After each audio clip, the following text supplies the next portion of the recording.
Hello, welcome to IELTS listening video. Um, so, it is the hardest part of IELTS, even it is easier than TOEFL. Um, so complete the timeline below, write no more than 3 words and number for each answer. So reading that part is so essential at this section. So complete the timeline below, so you will write about timeline. If you don't know that, you will just feel like you cannot focus on the text, because text is kind of longer than that, and it is not very organized. So that's why you have to be careful.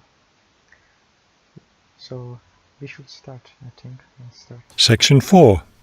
You will hear a professor give a lecture on Louisa May Alcott. First, you have some time to look at the questions 31 to 40. Do they give us some time to do? Okay.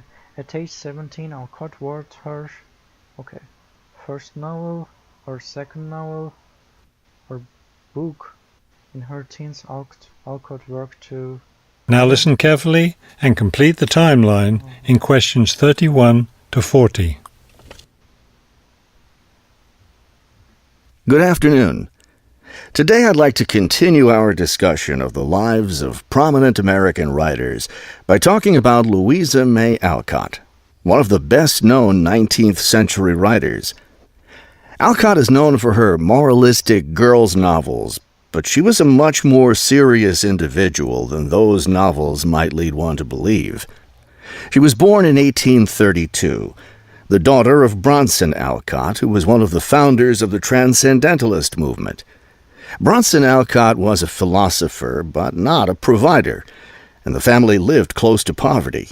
From an early age, Louisa was determined to find a way to improve her family's economic situation.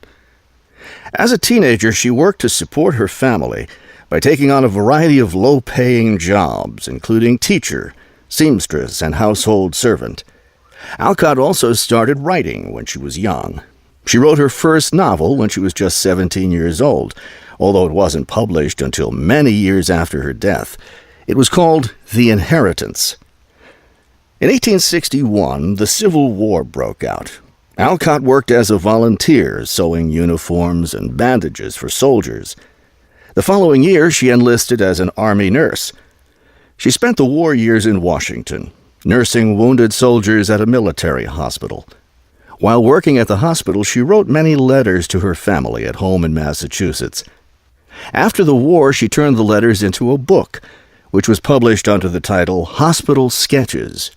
She also wrote numerous romantic stories, which she sold to magazines. Around this same time, she was offered the opportunity to travel to Europe as the companion to an invalid. When she returned home from Europe in 1866, she found her family still in financial difficulty and in need of money, so she went back to writing. Her big break came in 1868, with the publication of her first novel for girls, Little Women. The novel achieved instant success, and the public wanted more. From then on, Alcott supported herself and her family by writing novels for girls. It wasn't the writing she had dreamed of doing, but it earned her a good income. Alcott took care of her family for the rest of her life. In 1878, her youngest sister May got married.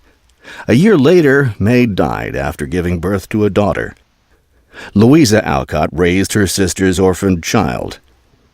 In 1882, Bronson Alcott suffered a stroke. Soon after that, Louisa Alcott set up a house for him, her niece, her sister Anna, and Anna's 2 sons in Boston. Her mother was no longer living by this time. Alcott was still writing novels for girls, including 2 sequels to Little Women, Little Men and Joe's Boys. The latter was published in 1886. Louisa Alcott had suffered poor health ever since she contracted typhoid fever while working as a war nurse. She died in March of 1888, at the age of 55. She was buried in Concord, Massachusetts. will check. So 38. So what is the